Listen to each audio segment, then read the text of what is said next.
கிறிஸ்துவுக்குள் பிரியமானவர்களுக்கு ஆண்டவராகிய இயேசு கிறிஸ்துவுடைய இனிய நாமத்தினாலே வாழ்த்துக்கள். இயேசுவின் வாழ்க்கை வரலாறு என்ற பகுதியிலே இயேசுவும் நிக்கோதேமுவும்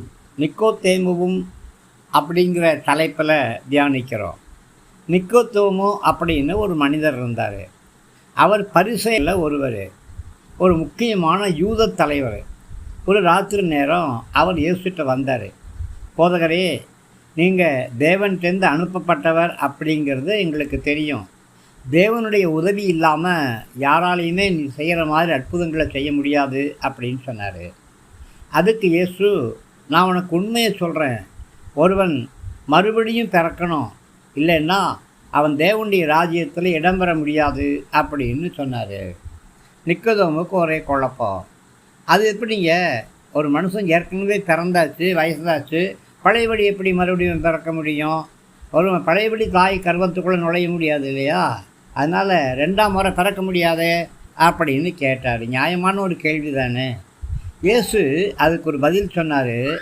நான் ஒரு உண்மையை சொல்கிறேன், ஒருவன் ஜலத்தினாலும் ஆவியினாலும் பிறக்கணும்.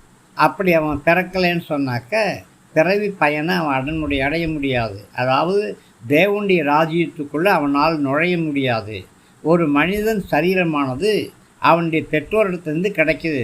ஆனால் அந்த மனிதனுடைய ஆவிக்குரிய வாழ்க்கையோ ஆவியானவற்றிலிருந்து தான் பிறக்குது. நான் சொன்னதை நீ ஆச்சரியப்பட வேண்டாம். கண்டிப்பாக நீ மறுபடியும் பிறந்தே ஆகணும். காற்று எங்கே செல்ல விரும்புதோ அங்கே தான் வீசும். காற்றுடைய ஓசையை நீ கேட்ப, ஆனால் அந்த காற்று எங்கேருந்து வருது, எங்கேருந்து போகுது அப்படின்னு உனக்கு தெரியாது. அந்த மாதிரி தான் ஒவ்வொரு மனுஷனும் ஆவியில் பிறக்கிறான் அப்படின்னு சொல்லி இயேசு சொன்னார். எப்படிங்க இது முடியும் அப்படின்னு நிக்கோதேமு கேட்டார். அதுக்கு இயேசு என்ன சொன்னார்? நீ யூதர்களில் முக்கியமான ஒரு போதகன், ஆனால் உன்னால் இதை குறித்து புரிஞ்சு கொள்ள முடியலையா? நான் உனக்கு உண்மையை சொல்கிறேன்ப்பா.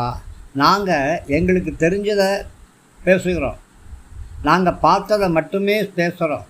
ஆனால் ஒன்றை மாதிரி இருக்கிறவங்க நாங்கள் சொல்கிறத ஏற்றுக்கொள்ள மாட்டேங்கிறீங்க.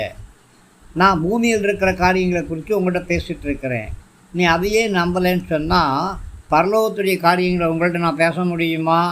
பரலோகத்தில் ஏறி சென்ற ஒருவர் தான் பரலோகத்துலேருந்து இறங்கி வந்தார். அவர் தான் மனுஷகுமாரன், அவரை தான் நான். வனாந்தரத்தில் மோசே பாம்பனை உயர்த்தி பிடித்தான் இல்லையா, அந்த மாதிரி மனுஷகுமாரன்னு உயர்த்தப்படணும் அப்படின்னு சொல்லி இயேசு விளக்கம் கொடுத்தாரு. நன்றி. ஆமேன்.